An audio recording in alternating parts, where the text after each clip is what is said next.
I think almost all economists would say it's technological change. But the question is, where does that come from? Like, why does it happen and when does it happen?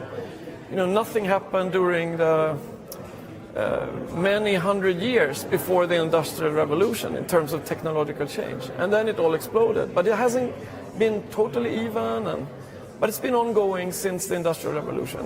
And at 2% per year, the leading countries are just kind of growing and growing, and it's because of technological change.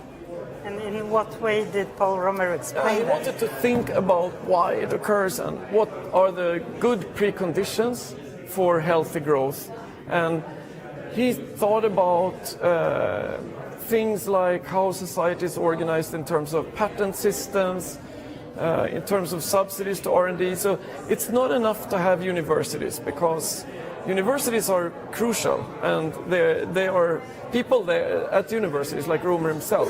They are rewarded by these wonderful prizes. But you also need research in the market, and that's what he focused on. So what makes it happen in the market? What are the circumstances, you know, judicial system, all kinds of things that create the conditions for technological growth. That's what he was interested in.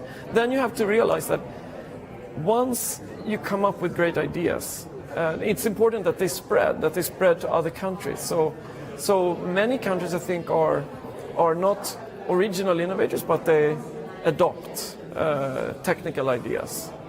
And there is a big difference between different kind of products, and ideas are different from shoes. Yes, exactly. And by thinking deeply about why ideas are so different than regular shoe type products, then he got somehow the clue to how to think about it.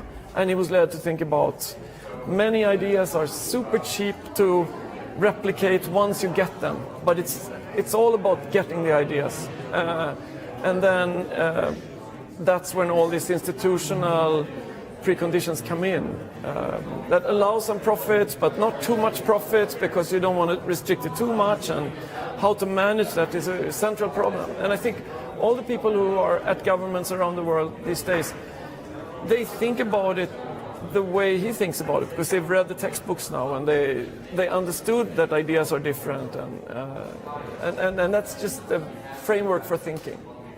So somehow you have to give birth to ideas, but who has the responsibility for that? Well, if we live in market economies, it's not that there's anybody responsible. You need it to happen by itself, and that's the market does these things, and it does it usually fairly well. But he also pointed to how it doesn't do it enough, maybe. I mean, in the case of ideas. So he emphasizes that you need to give people patents that last for a while, to give them proper incentives to do things, to innovate, and